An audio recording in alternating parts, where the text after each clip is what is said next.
आगे बढ़ते हैं नेक्स्ट क्वेश्चन की तरफ। हम देखते हैं क्वेश्चन नंबर 9 है हमारा, सॉलिड कैल्शियम ऑक्साइड रिएक्ट्स वाइगरसली। जो सॉलिड कैल्शियम ऑक्साइड है वो वाइगरसली रिएक्ट करता है with water to form calcium hydroxide.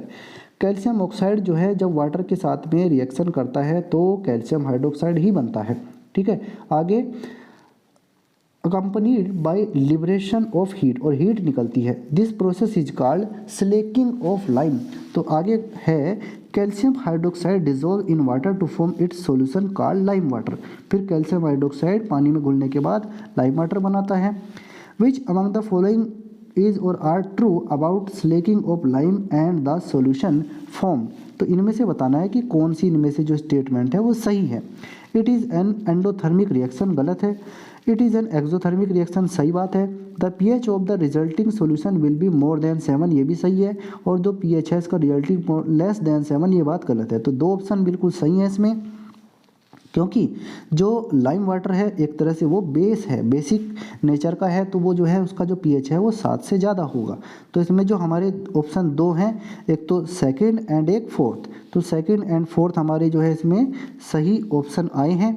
तो आप इसमें से कौन कौन से सेकंड और fourth, sorry second and third, इसमें जो है जो 7 से ज़्यादा होगा मोर देन 7, तो सेकंड एंड थर्ड इसमें जो है दो ऑप्शन सही आए हैं। तो आप जो है अपना ऑब्जेक्टिव हमारा सही है इसमें से ऑप्शन बी।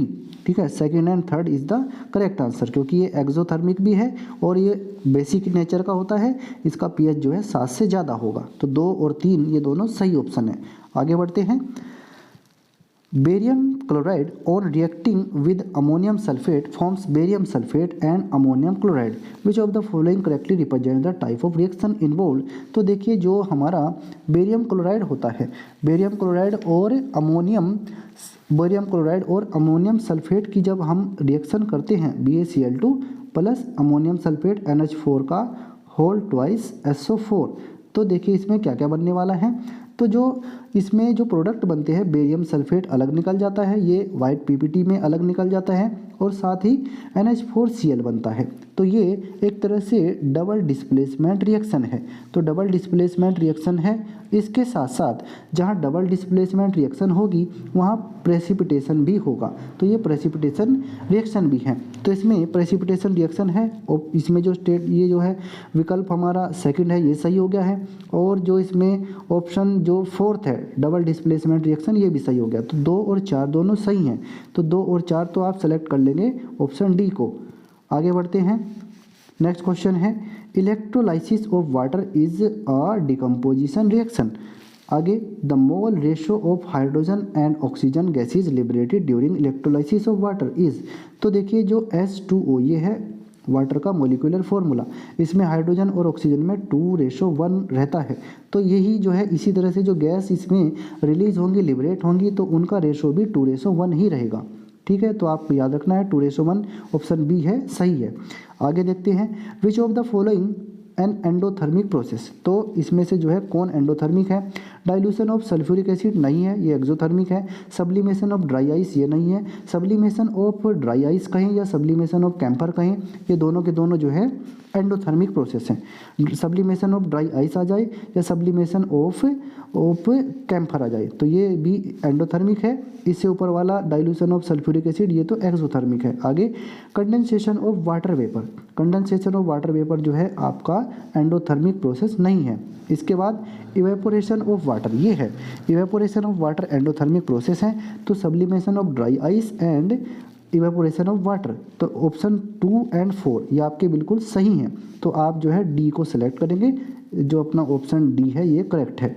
आगे बढ़ते हैं क्वेश्चन 13 की तरफ। In the double displacement reaction between aqueous potassium iodide and aqueous lead nitrate a yellow precipitate of lead iodide is formed while performing the activity if lead nitrate is not available which of the following can be used in place of lead nitrate। देखिए lead nitrate की जगह आप किसको use कर सकते हैं ये आपको बताना है। तो अगर ऑप्शन में देखिए लेड सल्फेट इनसोल्यूबल है तो इसको तो आप ले ही नहीं सकते, लेड सल्फेट नहीं लिया जा सकता इनसोल्यूबल वाला। लेड एसीटेट आगे बचा है, तो लेड एसीटेट लेड नाइट्रेट नहीं है तो लेड एसीटेट ले लेंगे, क्योंकि लेड एसीटेट जो है पानी में डिजोल्व हो जाएगा और अपने आयंस में ब्रेक हो जाएगा। तो इसको हम ले सकते हैं। अमोनियम नाइट्रेट और पोटेशियम सल्फेट ये नहीं लिए जाएंगे, आपको लेड का ही साल्ट लेना है। आगे देखते हैं, इसमें नेक्स्ट क्वेश्चन है हमारा, क्वेश्चन नंबर 14 है। आप इनके एक्सप्लेनेशन भी देख सकते हैं, एक्सप्लेनेशन भी साथ में दिए गए हैं आंसर के साथ में। विच of the following gases can be used for storage of fresh sample of oil for a long time. देखिए इसके लिए आपको ऐसी गैसेज का यूज़ करना है जो इनर्ट गैसेज होती है, जो अक्रिय गैसेज होती हैं, जो रिएक्शन नहीं दिखाएंगी। तो जैसे इसमें आपकी कार्बन डाइऑक्साइड है, ऑक्सीजन है, तो ये तो रिएक्शन कर सकती है। नाइट्रोजन है, नाइट्रोजन तो नहीं करेगी, ऑक्सीजन कर सकती है, तो ये भी दोनों इसमें ऑप्शन गलत हो गए हैं। कार्बन डाइऑक्साइड और हीलियम है, हीलियम नहीं करेगी पर कार्बन डाइऑक्साइड कर सकती है। हीलियम एंड नाइट्रोजन ये दोनों आपके बिल्कुल करेक्ट आंसर हैं, हीलियम और नाइट्रोजन ये आपको लेना है, तो यही आपका सही ऑप्शन है। आगे देखते हैं, सही आंसर यही है।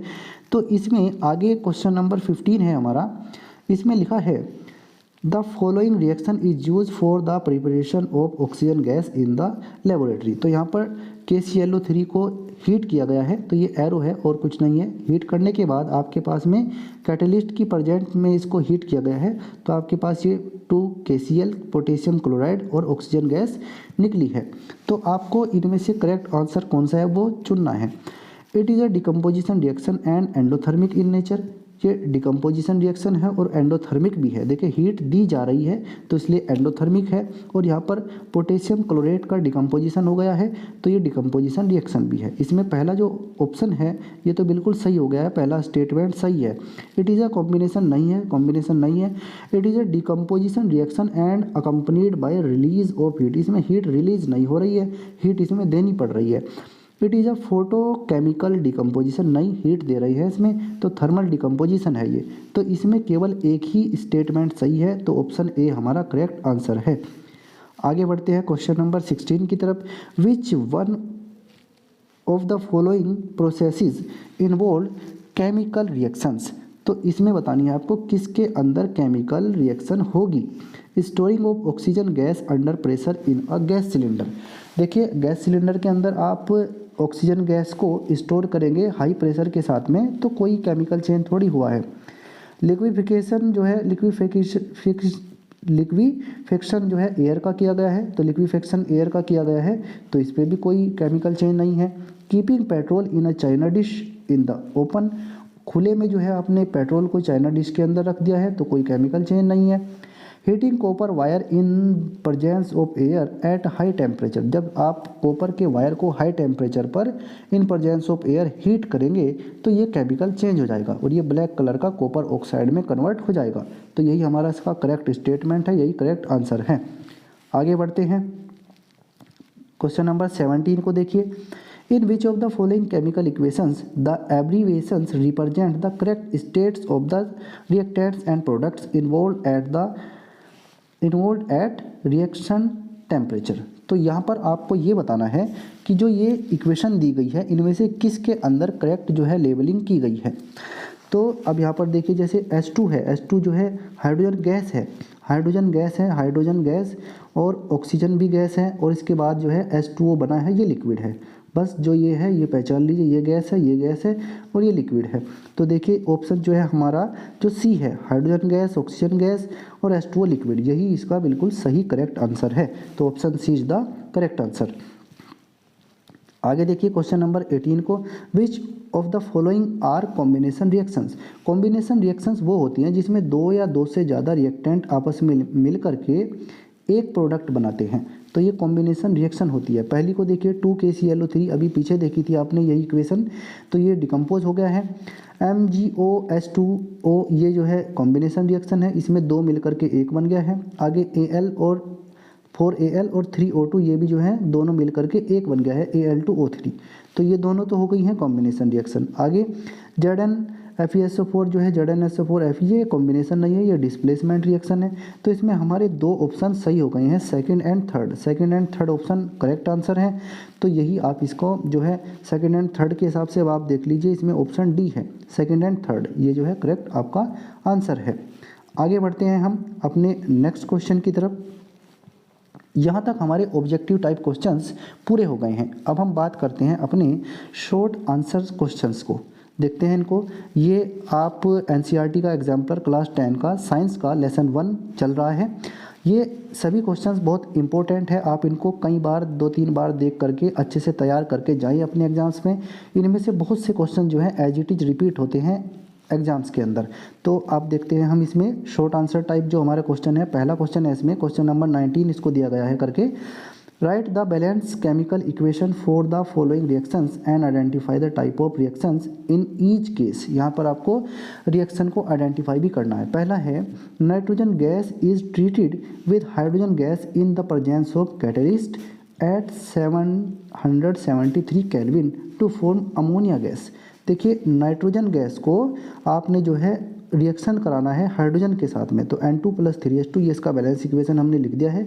कैटलिस्ट की प्रेजेंस में और 773 केल्विन पर ये हो रही है रिएक्शन, तो आपकी जो है 2NH3 बनेगा। या थोड़ी सी टाइपिंग में मिस्टेक हो सकती है, तो आप इसको ध्यान से देखते जाएं, 2NH3 बनेगा। ठीक है, तो ये इसका इक्वेशन हमने बना दिया है। और ये क्योंकि इक्वेशन का आपको नाम भी बताना है, तो इक्वेशन कौन सी है, ये 2 रिएक्टेंट मिलकर एक प्रोडक्ट बन गया है, तो ये एक कॉम्बिनेशन रिएक्शन है।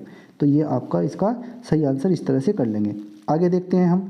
अब हमारा जो नेक्स्ट क्वेश्चन है, नेक्स्ट क्वेश्चन में हमें क्या करना है, सोडियम हाइड्रोक्साइड सॉल्यूशन को जो है रिएक्शन करानी है आपको एसिटिक एसिड के साथ में, और सोडियम एसीटेट एंड वाटर हमारे बन रहे हैं। तो NaOH जो है ये सॉल्यूशन है, तो सॉल्यूशन जो होता है एक्वस, आप उसको आगे एक्वस लिखनी है फिजिकल स्टेट में, और ये अपना एसिटिक एसिड है।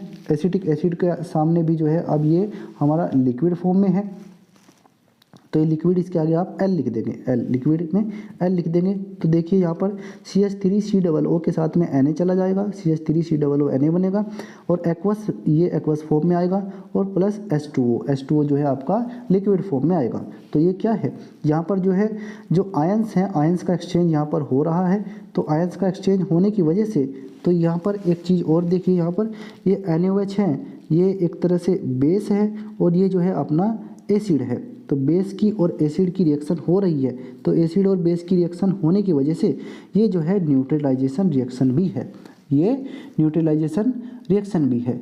और आगे जो है आप इसको डबल डिस्प्लेसमेंट रिएक्शन भी कह सकते हैं, क्योंकि इसमें आयंस का एक्सचेंज हो रहा है। तो इसके 2 नाम हैं, दोनों में से कोई सा आप लिख दीजिए। आगे देखते हैं, इसी में नेक्स्ट क्वेश्चन है, नेक्स्ट क्वेश्चन है हमारा इसमें C, ethanol is warmed, ethanol को गर्म किया जाता है with ethanoic acid, ethanoic acid मतलब acetic acid, to form ethyl acetate in the presence of concentrated H2SO4। Concentrated H2SO4 की प्रेजेंस में एथिल एल्कोहल को या इथेनॉल को गर्म किया जाता है। तो हमने एथेनॉल का C2H5OH जो है इसका फॉर्मूला होता है, तो ये एक्वस मीडियम में रहेगा। तो इसको जो है एसिटिक एसिड के साथ में रिएक्शन करा रहे हैं हम, इसकी यहाँ लिक्विड आएगा, और क्या बनेगा हमारा एथिल एसीटेट बना है, एथिल एसीटेट बना है। तो इसका जो है ये C2H5 जो है H यहाँ से हट जाएगा और C2H5 यहाँ पर जुड़ जाएगा, और साथ में इधर का OH और एक H जो यहाँ से हटेगा, ये वाला H और OH मिल करके H2O लिक्विड बना लेंगे। ये इसकी केमिकल जो है इक्वेशन आप इस तरह से लिख देंगे।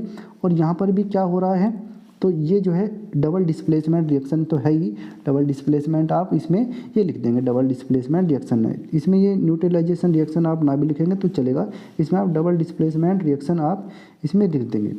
आगे बढ़ते हैं हम, नेक्स्ट है हमारा इसमें, नेक्स्ट क्वेश्चन है, क्वेश्चन D है इसमें, ethane is burn in the presence of oxygen to form carbon dioxide water and release heat and light. Ethane को, इथेन यानी कि C2H6 जो गैस है, इथेन को, इसको जो है ऑक्सीजन की प्रेजेंस में हीट किया जा रहा है।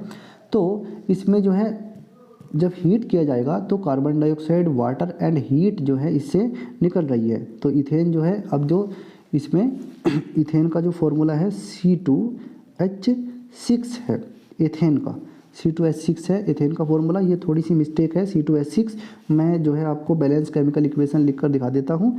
तो जो हमारी बैलेंस है C2H6, 2C2H6 प्लस ये गैस है प्लस 7O2, ऑक्सीजन की प्रेजेंस में इसको जलाना है, तो अपना बनेगा 4CO2 प्लस 6H2O और प्लस हीट निकलेगी।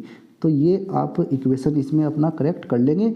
और ये जो है जो कंबशन हुआ है, ये कंबशन रिएक्शन का जो है एग्जांपल है, आप ऐसे लिख सकते हैं, this is an example of combustion reaction या फिर ऑक्सीडेशन रिएक्शन, ऑक्सीडेशन भी हो रहा है। ठीक है, तो ये आप यहाँ पर लिख सकते हैं। आगे बढ़ते हैं हम अभी इसमें। नेक्स्ट क्वेश्चन हमारा 20 है इसमें।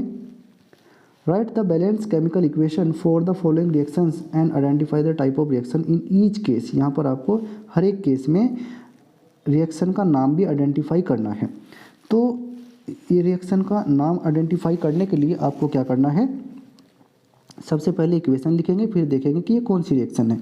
इसमें हो क्या रहा है, ये thermite reaction, in thermite reaction iron oxide reacts with aluminium and gives molten iron and aluminium oxide. तो यहाँ पर जो थर्मिट रिएक्शन है, थर्मिट रिएक्शन में जो हमारा आयरन ऑक्साइड है वो रिएक्शन करता है एल्यूमिनियम के साथ में, और हमें मोल्टन आयरन मिलता है और एल्यूमिनियम ऑक्साइड मिलता है। तो हमें इसकी रिएक्शन लिखनी है। तो सबसे पहले हम जो है आयरन ऑक्साइड का लिखेंगे Fe2O3, ये सॉलिड है, आप साथ साथ लिखते जाएंगे। 2 एल्यूमिनियम का हमने ले लिए है, ये भी सॉलिड है। जब इसको हीट किया जाएगा एल्यूमिनियम के साथ में तो हमें क्या मिला, 2Fe मोल्टन फॉर्म में जो है ये लिक्विड फॉर्म में आ गया है, और प्लस Al2O3 ये एल्यूमिनियम का ऑक्साइड है। ये इक्वेशन आप लिखेंगे इसमें, इस तरह से ही आप इसको करेंगे। और ये जो है अब आपसे पूछा जाएगा कि ये कैसी रिएक्शन है, तो आप बताएंगे कि ये डिस्प्लेसमेंट रिएक्शन है, this is a displacement reaction. आगे देखते हैं इसमें। नेक्स्ट क्वेश्चन है, magnesium ribbon is burned in the atmosphere of nitrogen gas to form solid magnesium nitride. Magnesium nitride बनता है। तो देखिए मैग्नीशियम रिबन को हम जो है जब बर्न करेंगे तो इसकी इक्वेशन लिख देंगे 3mg, आप मैं डायरेक्ट इक्वेशन लिख रहा हूँ, 3mg सॉलिड है ये, प्लस नाइट्रोजन गैस की प्रेजेंस में किया जाएगा, इसको भी आपको हीट करना है। तो यहाँ पर क्या बनेगा, Mg3N2, और ये सॉलिड फॉर्म में है, मैग्नीशियम नाइट्राइड बनेगा। तो ये इक्वेशन आप लिखेंगे, और ये एग्जांपल है कॉम्बिनेशन रिएक्शन का, this is an example of combination reaction. आगे देखिए, chlorine gas is passed in an aqueous potassium iodide solution to form potassium chloride solution and solid iodine. तो ये जो है क्लोरीन गैस को पास करना है एक्वस पोटेशियम आयोडाइड के सॉल्यूशन के अंदर से। तो सबसे पहले जो है हम क्लोरीन गैस को पास करेंगे, पोटेशियम आयोडाइड का सॉल्यूशन लेना है, Ki ये जो है एक्वस फॉर्म में रहेगा, और प्लस Cl2 गैस है, ये गैस के फॉर्म में रहेगा। डायरेक्ट बैलेंस इक्वेशन लिखते हैं हम, 2Ki एक्वस और Cl2 गैस है, और जो इसको जब रिएक्शन कराएंगे तो हमारा क्या क्या बनता है, 2KCl बनेगा, पोटेशियम क्लोराइड ये एक्वस फॉर्म में रहेगा, प्लस आयोडीन बनेगी, आयोडीन, और ये सॉलिड फॉर्म में रहेगी। इस तरह से इक्वेशन आप लिखेंगे, और ये आप बताएंगे कि ये कैसी रिएक्शन है। तो this is a displacement reaction, ये है डिस्प्लेसमेंट रिएक्शन है। इसी तरह से आगे देखिए, ethanol is burned in air to form carbon dioxide water and release heat. Ethanol को जो है हवा में जलाया जाता है, कार्बन डाइऑक्साइड निकलेगी, वाटर निकलेगा और हीट निकलेगी। तो यहाँ पर सबसे पहले हम इथेनॉल लिख देते हैं, C2H5OH ये इथेनॉल हुआ, और ये लिक्विड फॉर्म में है, प्लस 3O2 ऑक्सीजन की प्रेजेंस में जो है इसको हम जला रहे हैं, गैस है ये। तो क्या क्या बनेगा, 2CO2 कार्बन डाइऑक्साइड गैस बन रही है, प्लस 3H2O और प्लस हीट निकलेगी। तो ये आप इस तरह से इसको करेंगे। और ये कैसी रिएक्शन है, ये कंबशन रिएक्शन है, this is an example of combustion reaction. तो इस तरह से हमने इसका पूरा सॉल्यूशन किया है। तो आप यहाँ पर सॉल्यूशन किया गया है, इसको एज इट इज देख सकते हैं। तो इसको इसी तरह से आप देख करके ध्यान से कर लेंगे। अब हम बढ़ते हैं अपने नेक्स्ट क्वेश्चन की तरफ। हमारा क्वेश्चन नंबर 21 है। क्वेश्चन नंबर 21 को आप ध्यान से देखिए एग्जाम्स में आपके लिए जो है इक्वेशंस बहुत इंपॉर्टेंट हैं, तो आप जो है इनकी अच्छे से प्रैक्टिस करके जाएंगे। और यकीन मानिए NCERT एग्जाम्पलर से जो है पिछले प्रीवियस ईयर के जब आप क्वेश्चन पेपर्स को देखते हैं तो बहुत क्वेश्चन जो है एज इट इज आए हैं, रिपीट हुए हैं, तो इसको भी आप अच्छे से करके जाएंगे। अब हम क्वेश्चन नंबर 21 को देखते हैं। क्वेश्चन नंबर 21 क्या कहता है, कंप्लीट द मिसिंग कंपोनेंट्स या variables given as X Y in the following reactions. यहाँ पर कुछ रिएक्शंस आपको दिखाई गई हैं, और इन रिएक्शंस में आपको करना क्या है, आपको जो मिसिंग कंपोनेंट्स है उनको लिखना है। तो देखिए ध्यान से, पहली रिएक्शन को आप देखिए, यहाँ पर है PbNO3 का होल ट्वाइस, ये जो है लेड नाइट्रेट है और इसकी 2Ki से रिएक्शन हो रही है, एक्वस फॉर्म में है दोनों के दोनों, PbI2 लेड आयोडाइड बन गया है और आगे यहाँ पर खाली छूटा है X, ये बताना है कि यहाँ पर आएगा क्या, और इसी तरह से KNO3 यहाँ पर बताना है क्या आएगा Y। तो जब हम इनकी रिएक्शन कराते हैं तो आप रिएक्शन में ध्यान से देखते हैं तो जो इधर ये X और Y खाली छूटे हैं तो जो ये लेड आयोडाइड होता है ये सॉलिड फॉर्म में हमें प्राप्त होता है, और इसी तरह से जो हमारा ये पोटेशियम नाइट्रेट होता है ये एक्वस फॉर्म में मिलता है। तो ये XY की जगह आप सॉलिड एंड एक्वस ये लिखेंगे। इसी तरह से कॉपर जब AgNO3 से रिएक्शन करता है तो कॉपर नाइट्रेट बन रहा है, और इसी तरह से यहाँ पर ये खाली छूटा है X सॉलिड में, तो यहाँ पर जो है सिल्वर आएगा, 2Ag आप यहाँ पर भरेंगे। इसी तरह से जिंक H2SO4 से रिएक्शन करता है तो ZnSO4 और हाइड्रोजन गैस रिलीज होती है, तो ZnSO4 जो है अपना एक्वस है तो यहाँ पर एक्वस लिखेंगे, और हाइड्रोजन जो है इसके पास आप जो है हाइड्रोजन तो गैस है तो यहाँ पर आप गैस लिखेंगे।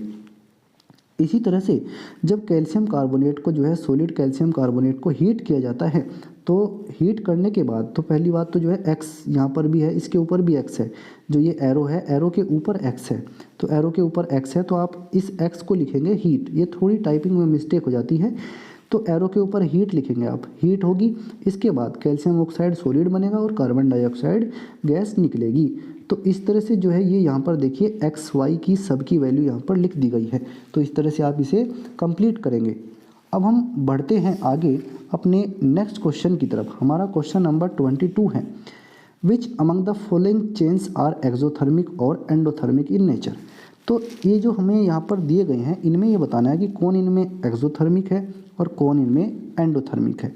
देखिए सबसे पहले डिकम्पोजिशन ऑफ फेरस सल्फेट, जब फेरस सल्फेट का डिकम्पोजिशन होता है तो ये एक डिकम्पोजिशन जब भी आएगा, देखिए डिकम्पोजिशन जब भी आएगा तो डिकम्पोजिशन में जो है हीट देनी पड़ती है, तो ये एंडोथर्मिक प्रोसेस है। आप इसको बताएंगे decomposition of ferrous sulphate is an endothermic process.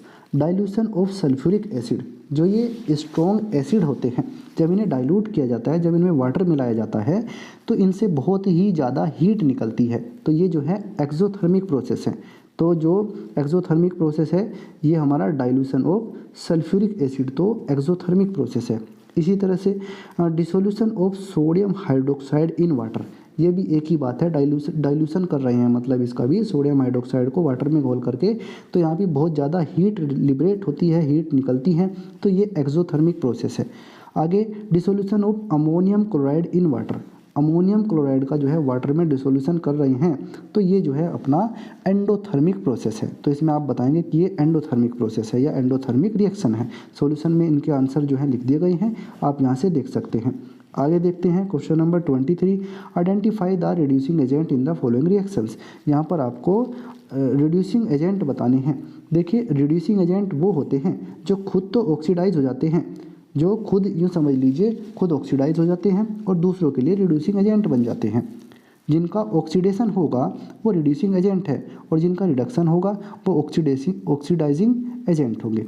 तो जैसे अब यहाँ पर देखिए NH3 के साथ में पहले आगे देखिए इसमें रिएक्शन में NH3 से जो है NO बन गया है, यानी H पहले इसके पास में H है, NH3 के पास में H है, N के पास में H है, यूँ समझिए। और अब आगे जो प्रोडक्ट बना है इसके साथ में ऑक्सीजन जुड़ गया है, यानी इसका जो है ऑक्सीडेशन हो गया है। ऑक्सीजन का जुड़ना ऑक्सीडेशन कहलाता है। तो NH3 से बन गया है NO, तो यानी NH3 से जब NO बना है तो NH3 का तो ऑक्सीडेशन हो गया है, तो जिसका ऑक्सीडेशन होता है वो रिड्यूसिंग एजेंट है। तो आपको यहाँ पर इसमें रिड्यूसिंग एजेंट ही बताना है, ठीक है। तो इसमें जो NH3 है अमोनिया ये रिड्यूसिंग एजेंट है, इसमें आप ये बताएंगे पहली इक्वेशन में। दूसरी में देखिए जो हमारा F2 है, F2 के साथ में पहले ऑक्सीजन नहीं है, बाद में इधर देखिए यहाँ पर इसके साथ में ऑक्सीजन जुड़ गया है। तो जब इसके साथ में ऑक्सीजन जुड़ गया है, हमारी जो ये सेकंड ये इक्वेशन है बी में, तो इसके साथ में अब ऑक्सीजन जुड़ गया है यानी उसका क्या हो गया ऑक्सीडेशन। तो जिसका ऑक्सीडेशन हो गया वो रिड्यूसिंग एजेंट है, तो F2 इसमें रिड्यूसिंग एजेंट है। यहाँ देखिए जो हमारा Fe2O3 है, Fe2O3 रिएक्टेंट साइड में, इसके प्रोडक्ट साइड में देखिए यहाँ से ऑक्सीजन हट गया है। ऑक्सीजन हटा मतलब क्या हुआ, इसका जो है रिडक्शन हुआ है। लेकिन आगे देखिए जो हमारा CO है, CO से इधर जो है CO2 बन गया, तो CO से CO2 बना है, इसका मतलब ऑक्सीजन ऐड हो गया है, मतलब ऑक्सीडेशन हुआ है CO का। तो CO का ऑक्सीडेशन हुआ है तो कार्बन मोनोऑक्साइड एक रिड्यूसिंग एजेंट है। इसी तरह से इस इक्वेशन को देखिए 2H2, यहाँ जो है आगे देखिए H2 रिएक्टेंट साइड में इसके साथ ऑक्सीजन नहीं लगा है, पर प्रोडक्ट साइड में इसके साथ ऑक्सीजन लगा हुआ है। तो यहाँ पर क्या हुआ है, तो जो ऑक्सीजन लगा है इसका मतलब हाइड्रोजन का ऑक्सीडेशन हो गया है। तो यानी कि जो H2 है ये रिड्यूसिंग एजेंट है, तो आप इसमें लिखेंगे ये रिड्यूसिंग एजेंट है H2। तो इस तरह से आप इसका सॉल्यूशन करेंगे। आगे देखते हैं क्वेश्चन नंबर 24 को, आइडेंटिफाई द ऑक्सीडाइजिंग एजेंट। अब के हमें जो है बताना है ऑक्सीडाइजिंग एजेंट। अब की बार ऑक्सीडाइजिंग एजेंट बताना है। पहले हमने रिड्यूसिंग एजेंट बताया था, तो जिनका ऑक्सीडेशन होता था वो तो हुए थे रिड्यूसिंग एजेंट। अब जिनका रिडक्शन होगा वो होंगे ऑक्सीडाइजिंग एजेंट। यानी रिडक्शन मतलब ऑक्सीजन का हटना या हाइड्रोजन का जुड़ना। ऑक्सीजन हटेगी और हाइड्रोजन जुड़ेगी, तो ये होता है रिडक्शन। तो जिनका रिडक्शन होगा वो ऑक्सीडाइजिंग एजेंट कहलाएंगे। अब ध्यान से आप देखिए, जैसे मान लीजिए अब इसको देखिए, पहली इक्वेशन है जो हमारी, पहली इक्वेशन में ऑक्सीजन है Pb3O4, लेकिन आगे देखिए प्रोडक्ट साइड में Pb के साथ से ऑक्सीजन हट गई है। तो यानी कि Pb3O4 जो है इसका जो है ये एक ऑक्सीडाइजिंग एजेंट है, क्योंकि इसका रिडक्शन हो गया है। आगे देखिए इससे अगली इक्वेशन में 2MgO2, तो जहाँ Mg के साथ में इधर तो O नहीं है, आगे इसके साथ में O जुड़ गया है, तो O2 जो है यहाँ से ख़त्म हो गई है, O2 इसके साथ जुड़ गया है, तो O2 का जो है क्या हो गया है, O2 का रिडक्शन हो गया है। तो यानी ये एक ऑक्सीडाइजिंग एजेंट है। इसी तरह से आगे देखिए CuSO4, इससे ऑक्सीजन हट गई है, और इससे ऑक्सीजन जो है हट गई है, मतलब इसका रिडक्शन हो गया है। तो CuSO4 जो है हमारा एक ऑक्सीडाइजिंग एजेंट है। आगे V2O5 से जो है यहाँ पर देखिए प्रोडक्ट साइड में खाली V रह गया है, तो इसमें ऑक्सीजन हट गई है। जिसमें ऑक्सीजन हटी तो मतलब रिडक्शन, और जिसका रिडक्शन होता है वो ऑक्सीडाइजिंग एजेंट है। तो V2O5 जो है ऑक्सीडाइजिंग एजेंट है। आगे देखिए 3Fe+4H2O, और आगे क्या बन गया है ध्यान से देखते हैं। तो Fe के साथ में ऑक्सीजन यहाँ पर जुड़ गई है, और इसमें देखिए H2O के साथ से ऑक्सीजन हट गई है, तो मतलब H2O का जो है यहाँ पर रिडक्शन हुआ है, तो H2O ऑक्सीडाइजिंग एजेंट है। लास्ट इक्वेशन में देखिए CuO के साथ से इधर देखिए प्रोडक्ट साइड में ऑक्सीजन हट गई है, तो जब ऑक्सीजन हट गई है तो इसका मतलब जो CuO है इसका रिडक्शन हुआ है, तो CuO अपने आप में क्या है, ऑक्सीडाइजिंग एजेंट है। इस तरह से आप इसको सोल्व करेंगे। आगे देखिए क्वेश्चन नंबर 25 को। क्वेश्चन नंबर 25 क्या कहता है, क्वेश्चन नंबर 25 में आपको बैलेंस केमिकल इक्वेशन हमें लिखनी है। क्वेश्चन है write the balance chemical equation for the following reactions. In reactions के लिए आपको बैलेंस केमिकल इक्वेशन लिखनी है। तो बैलेंस केमिकल इक्वेशन लिखने के लिए सबसे पहले यहाँ देखिए ध्यान से, sodium carbonate on reaction with hydrochloric acid. Sodium carbonate की हाइड्रोक्लोरिक एसिड से रिएक्शन दिखाई गई है। In equal molar concentrations gives sodium chloride and sodium hydrogen carbonate. तो इनसे क्या बनता है, तो सोडियम क्लोराइड बनेगा और एक सोडियम हाइड्रोजन कार्बोनेट बनेगा। तो आप ध्यान से जब इसको देखते हैं तो ध्यान से देखने पर आपको पता लगेगा। आप पहले तो क्या करेंगे, इसका जो है केमिकल फॉर्मूले लिखेंगे सबके। जैसे sodium carbonate Na2CO3 plus HCl से इसकी रिएक्शन दिखाई, और बाद में NaCl और NaSCO3 ये बने हैं। तो इस तरह से आप जो है केमिकल इक्वेशन इसकी लिखेंगे। और इसमें जो है अगर आप ज़्यादा कर सकते हैं, इनकी फिजिकल स्टेट साथ में लिख सकते हैं। जैसे Na2CO3 है ये सॉलिड है, आप लिखते जाइएगा सॉलिड। HCl जो है आपका एक्वस फॉर्म में रहेगा, और NaCl जो है आपका ये एक्वस फॉर्म में आएगा, और NaHCO3 जो है ये आपका सॉलिड फॉर्म में आएगा। इसी तरह से ये जो है आप आगे देखिए दूसरा क्वेश्चन है इसमें, sodium hydrogen carbonate on reaction with hydrochloric acid gives sodium chloride water and liberates carbon dioxide. तो इसमें सोडियम हाइड्रोजन कार्बोनेट की रिएक्शन जो है हाइड्रोक्लोरिक एसिड से करवानी है। तो सोडियम हाइड्रोजन कार्बोनेट यानी कि सोडियम बाइकार्बोनेट यानी NaSCO3, ये जो है NaSCO3 HCl से इसकी रिएक्शन करानी है। तो HCl से जब एक्वस फॉर्म में रिएक्शन होगी तो क्या क्या बनेगा, Na के साथ में Cl चला जाएगा, NaCl plus H2O plus CO2, तो ये जो है प्रोडक्ट बनेंगे। इस तरह से आप इनको लिखेंगे। ये कार्बन डाइऑक्साइड बनी है, वाटर बना है और सोडियम क्लोराइड बना है। तो इस तरह से जो है आप इनको करेंगे। आगे देखते हैं हम अपने इसमें नेक्स्ट जो है इसमें ये क्वेश्चन एक और है, copper sulphate on treatment with potassium iodide. Copper sulphate का जो है पोटेशियम आयोडाइड के साथ में रिएक्शन दिखाना है आपको, और बन क्या रहा है, iodide precipitates cuprous oxide. Cuprous oxide बनता है, लिबरेट आयोडीन गैस, और साथ में and also form potassium sulphate, और पोटेशियम सल्फेट भी बनता है। तो इसमें आपको क्या करना है, 2CuSO4 ले लिया हमने और पोटेशियम आयोडाइड, और इसके साथ में जब रिएक्शन होगी तो K2SO4 पोटेशियम सल्फेट बना है और साथ में क्यूप्रस आयोडाइड बना है, और जो आगे आयोडीन गैस I2 लिबरेट हुई है, तो I2 गैस लिबरेट हुई है। तो इस तरह से आप इसकी इक्वेशन को लिखेंगे। आगे बढ़ते हैं, इसमें क्वेश्चन नंबर 26 है, a solution of potassium chloride when mixed with silver nitrate solution. एक जो है आपका सॉल्यूशन है पोटेशियम क्लोराइड का, जब इसको मिक्स किया गया सिल्वर नाइट्रेट सॉल्यूशन के साथ an insoluble white substance is form, तो एक इनसोल्यूबल वाइट सब्सटेंस बना है। Write the chemical reaction involve in and also mention the type of chemical reaction, और हमें जो है केमिकल रिएक्शन का टाइप भी लिखना है। तो सॉल्यूशन है पोटेशियम क्लोराइड का, सॉल्यूशन का मतलब है एक्वस, तो आप उसके पास में एक्वस लिखेंगे, तो KCl एक्वस प्लस जो है आगे सिल्वर नाइट्रेट AgNO3, AgNO3 का भी सॉल्यूशन है, इसको भी आप एक्वस लिखेंगे। तो आगे बन क्या रहा है, एक इनसोल्यूबल सब्सटेंस बना है, तो ये क्या बनेगा, ये जो है AgNO3 से Ag और Cl इधर से, तो ये तो आ जाएगा AgCl प्लस KNO3। तो AgCl जो है ये तो सॉलिड हो जाएगा और KNO3 जो है एक्वस फॉर्म में रहेगा। तो इस तरह से आप इसकी इक्वेशन लिखेंगे। और ये क्या हुआ है, यहाँ पर आयन का एक्सचेंज ही तो हो रहा है, तो आप इसमें लिखेंगे दिस इज डबल डिस्प्लेसमेंट, और डबल डिस्प्लेसमेंट को आप साथ में प्रेसिपिटेशन रिएक्शन भी लिख सकते हैं, this is double displacement and precipitation reaction. इस तरह से आप इसको सोल्व करेंगे।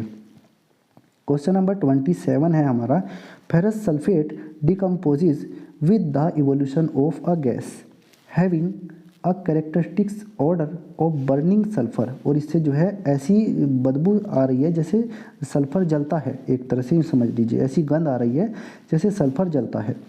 Right the chemical reaction involve and identify the type of reaction, chemical reaction लिखनी है। तो आप देखिए इसमें केमिकल रिएक्शन जब हम इसकी लिखेंगे तो सबसे पहले आपको क्या करना है, FeSO4, इसमें थोड़ी सी टाइपिंग में मिस्टेक है, यहाँ मैं लिख देता हूँ FeSO4, ये सॉलिड है। आप जब इसको हीट करेंगे, यहाँ पर हीट लिख देंगे या वो ट्रायंगल टाइप का जो ये साइन होता है इसको बना देंगे, तो क्या क्या बनेगा, ये बनेगा Fe2O3, ये सॉलिड है, ये जो है फेरिक ऑक्साइड बन गया है, प्लस SO2 बना है, सल्फर डाइऑक्साइड ये गैस है, और प्लस SO3 सल्फर ट्राइऑक्साइड ये बनेंगे। तो इसमें ये जो है हमारे 3 प्रोडक्ट बने हैं। तो ये क्या एग्जाम्पल है, this is an example of decomposition, this is a example of decomposition reaction. और कौन सा डिकम्पोजिशन, आप ये भी बताएंगे कि ये थर्मल डिकम्पोजिशन है क्योंकि हीट दी गई है, इसको आप थोड़ा सही कर लेंगे।